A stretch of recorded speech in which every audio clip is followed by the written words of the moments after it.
چند روز قبل اگر ہم بین الاقوامی سیاست کی بات کریں تو ایک نہایت افسوسناک اور قابل مذمت واقعہ پیش آیا جس میں ایران کے سپریم لیڈر آیت اللہ علی خامنہئی کو شہید کر دیا گیا۔ ظاہر ہے کہ مشرق وسطیٰ میں جاری کشیدگی اور جنگی صورتحال کے تناظر میں اس واقعے پر دنیا کے مختلف ممالک میں رد عمل سامنے آیا۔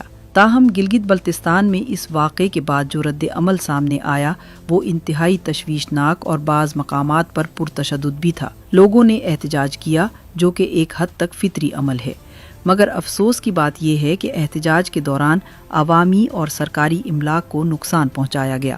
گلگت بلتستان کے مختلف علاقوں میں کئی اہم عمارتوں اور اداروں کو نشانہ بنایا گیا، جن میں 62 بریگیڈ کے دفاتر اور رہائشی عمارتیں، گرین گیسٹ ہاؤس، سابقہ P T D C hotel, اقوام متحدہ کے دفتر اور رہائشی عمارت، I T park, army public school, Aga Khan rural support programme کے زونل ہیڈ آفس اور اس کی گاڑیاں اور ایس پی ہاؤس شامل ہیں۔ اسی طرح گلگت میں بھی مختلف مقامات پر عوامی املاک کو نقصان پہنچایا گیا۔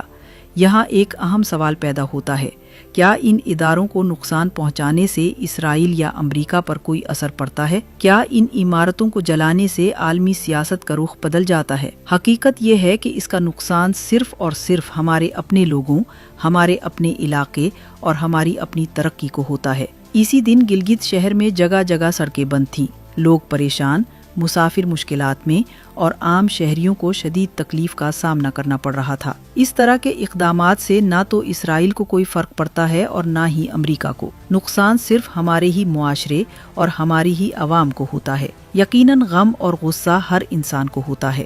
یہ ایک انتہائی افسوسناک واقعہ ہے اور اس پر احتجاج کرنا لوگوں کا حق بھی ہے، مگر احتجاج کا ایک مہذب اور پرامن طریقہ بھی ہوتا ہے۔ ہم جلسوں، بیانات، تحریروں اور دیگر پرامن ذرائع سے بھی اپنا موقف دنیا تک پہنچا سکتے تھے۔ بدقسمتی سے ان واقعات کے بعد حالات اس حد تک خراب ہوئے کہ حکومت کو فوج طلب کرنا پڑی، دفعہ 144 نافذ کرنی پڑی اور کئی علاقوں میں سخت پابندیاں لگ گئی۔ سوال یہ ہے کہ اس سب کا فائدہ کس کو ہوا؟ کیا اس سے عالمی سیاست میں کوئی تبدیلی آئی؟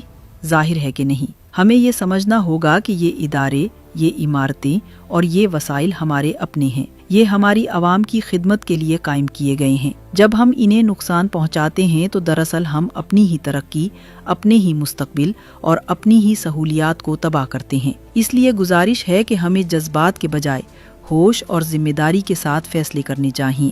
احتجاج ضرور کریں، آواز ضرور بلند کریں، مگر پرامن اور مہذب انداز میں۔ اپنے ہی علاقے، اپنے ہی اداروں اور اپنے ہی لوگوں کو نقصان پہنچانا کسی بھی طرح دانش مندی نہیں۔ ہمیں اتحاد، شعور اور ذمہ داری کے ساتھ اپنے مسائل کا حل تلاش کرنا ہوگا تاکہ گلگت بلتستان میں امن، ترقی اور استحکام برقرار رہ سکے۔